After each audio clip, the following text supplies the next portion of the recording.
Olá, pessoal, tudo bem?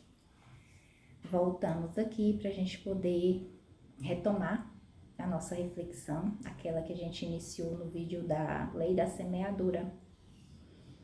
E nós estávamos refletindo sobre quais são essas sementes que devemos lançar no caminho para que a gente possa realizar uma boa colheita, para que a gente possa colher bons frutos.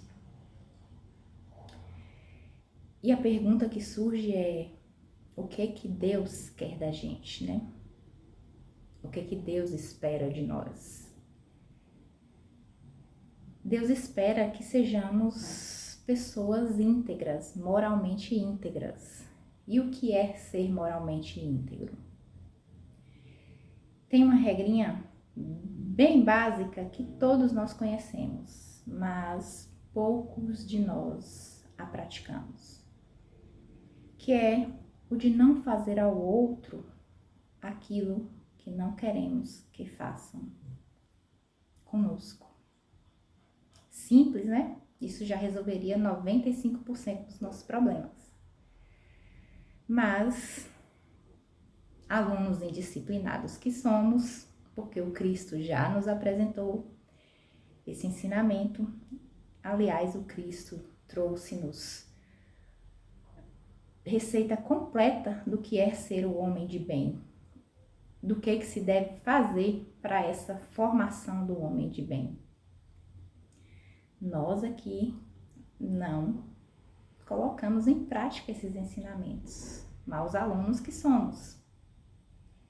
Aliás, nessa nossa relação com Cristo, ao longo do tempo, nós colocamos o Cristo numa posição de adoração, nós colocamos o Cristo num pedestal para adorá-lo, mas nos esquecemos de seguir o seu exemplo, do básico.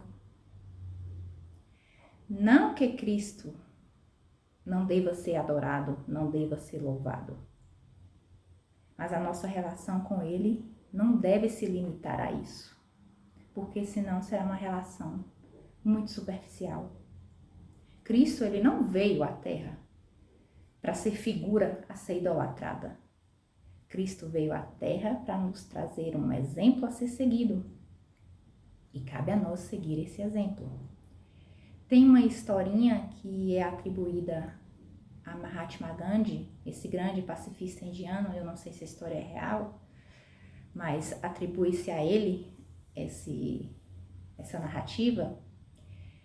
Dizem que Gandhi andava pelas ruas da Índia quando encontrou-se com um soldado inglês. E que esse soldado, sem qualquer motivo, desferia um soco em Gandhi. Gandhi caiu ao solo, levantou-se, pôs-se de pé diante do soldado, que novamente desferiu um outro soco em Gandhi. Naquele momento, pessoas já se aglomeravam em torno daquela confusão, repreendendo, querendo represálias contra esse soldado que estava praticando a violência gratuita contra um homem pacífico. E Gandhi se pôs a conter essa multidão para que não praticassem o ato de violência contra esse soldado inglês.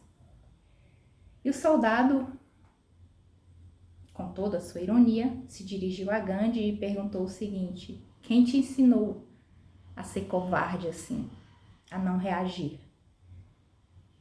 E Gandhi pôs-se diante do soldado, apontou para o seu peito e disse o seguinte: foi esse homem aí, crucificado, que você carrega no peito, que me ensinou. E me parece que às vezes nos comportamos como esse soldado inglês, né? A gente carrega Jesus no peito, a gente coloca Jesus no quadro, a gente louva Jesus, a gente adora Jesus, mas a gente não segue o exemplo de Jesus. A gente não faz o nosso dever de casa.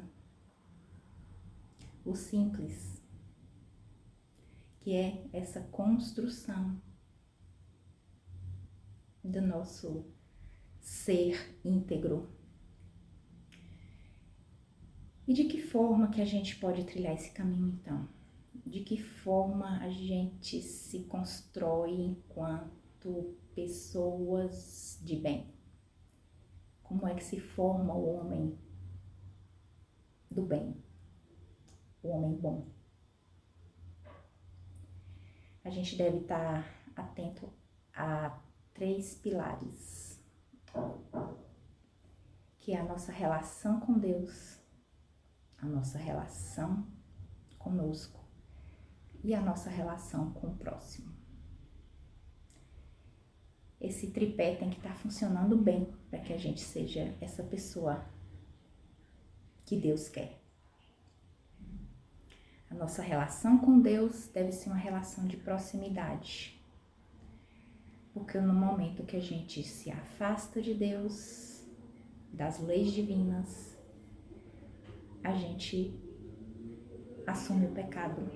Que o pecado é justamente isso, é o afastamento da lei de Deus. Então precisamos buscar a palavra, precisamos buscar essa reconexão, esse religamento com Deus.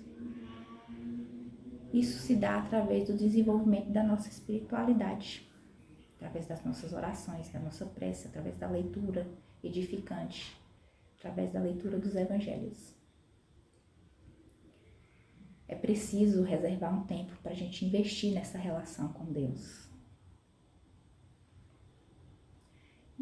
E a nossa relação conosco? Como é que está? Exige autoconhecimento.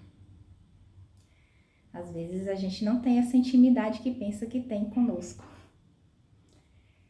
Às vezes a gente se ilude sobre quem somos. Nos construímos uma imagem de pessoas virtuosas, de pessoas generosas, de pessoas bondosas. Mas quando a gente vai ver as nossas ações, os nossos pensamentos, eles não estão tão bem sintonizados com o bem quanto a gente imagina, né?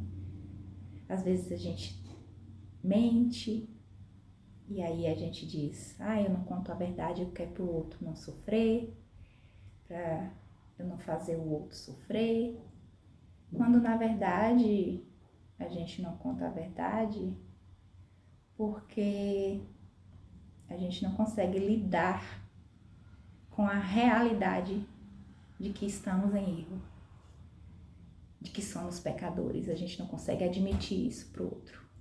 Então a gente esconde o nosso defeito, justificando e criando a desculpa de que a gente faz isso para o bem do outro. Mas na verdade é por puro egoísmo mesmo. Então, lance-se nesse autoconhecimento, tenha intimidade consigo, busque vigiar seus pensamentos, suas emoções, trabalhe. O trabalho do espírito deve ser incessante. A gente precisa se purificar, a gente precisa tirar de dentro de nós toda essa carga negativa, essas emoções negativas. Para que as nossas emoções possam refletir as nossas ações. Que foi o que a gente estava trabalhando no vídeo passado. Então aproveite todas as oportunidades de fazer o bem.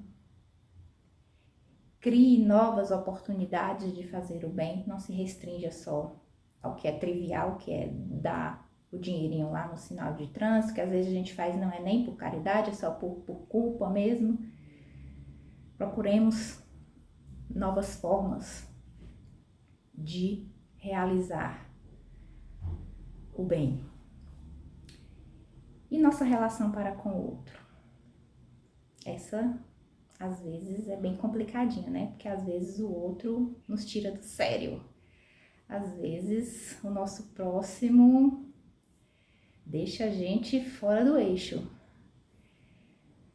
Mas a gente precisa ter domínio sobre esses nossos impulsos. Precisamos controlar esses nossos instintos mais primitivos e trabalhar formas de perdão, de indulgência, de benevolência para com o próximo. São oportunidades que temos, que Deus nos dá, para que possamos desenvolver as nossas virtudes. Então, não percamos essas oportunidades. Se às vezes a gente tem alguém próximo que é difícil de lidar, que é complicadinho, é porque Deus talvez esteja lhe dando a chance de você aprimorar a sua paciência, a sua benevolência, o seu perdão, a sua caridade. Então aproveite essas oportunidades e seja com o próximo benevolente, indulgente e perdoe